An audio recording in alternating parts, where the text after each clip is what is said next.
So here we are with the 57 9-passenger wagon rear cargo area seat panel, the plywood panel, a continuation of that. So give you a few measurements on the top if you don't have them here.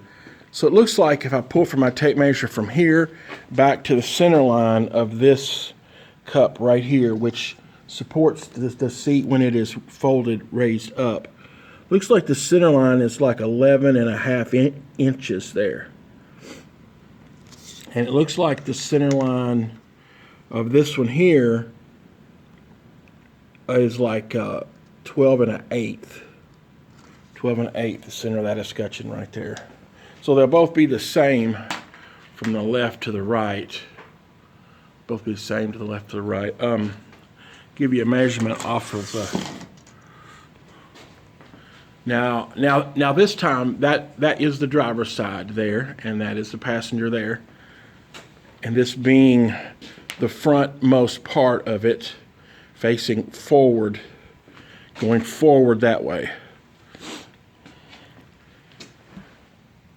It looks like the center line here is about, by the time I actually measure the plywood and not the trim there on the end. So have it, my tape measure just a little bit hanging inside. Looks like we're going to be about 5.5 inches to the center line of that hole there. About 5.5.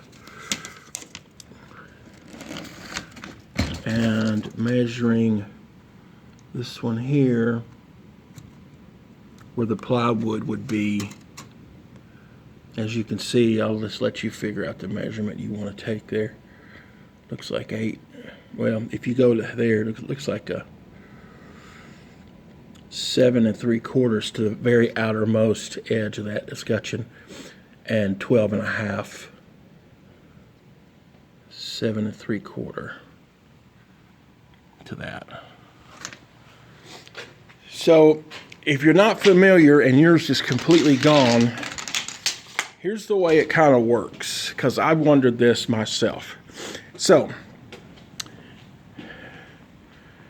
I'm going to try to set this camera down and get a shot of this. So bear with me here. So here's how it seems to work.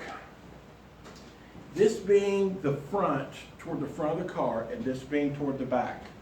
That being the driver's side, passenger side here. And this would be laid down. It looks like the way it works is there's a hinge that goes along here, and there's a hinge right here. And what happens is, you grab this and it folds up like this. It lays back here. And right here on this corner is a bar that goes out and connects to the back of the tailgate area, so it holds this back on an angle. There's one here and there's one there. It holds that on an angle, and that's the way that it fits. And then, so the seat, the best I can understand, in the seat, there's a back and a bottom that comes out of it. I don't think it's meant to be attached permanently, but I think it snaps in and out. But it goes here, and then it goes in the bottom. I don't think you can have the seat bottom in at the same time when you have this folded down. I don't think it'll fit. But that's how it works. Then when this lays down, this goes all the way to the back edge of the middle seat, as we would call it in this 9-passenger. That would go to the back of the middle seat.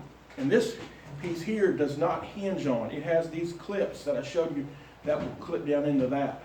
And it looks like that there is a filler panel here and here on the side, that this piece does not supposed to go all the way across, because naturally it would rub the sides of the fenders like if it did.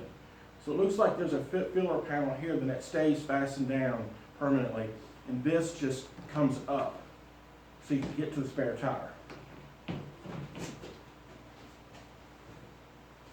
Maybe that'll help explain it to you if you don't know. And I struggled a little while to know myself. Anyway, thank y'all so much. And I hope maybe this gives you a little bit of aid and a visual of how this fits in a 9-passenger 57 Chevy beauville wagon.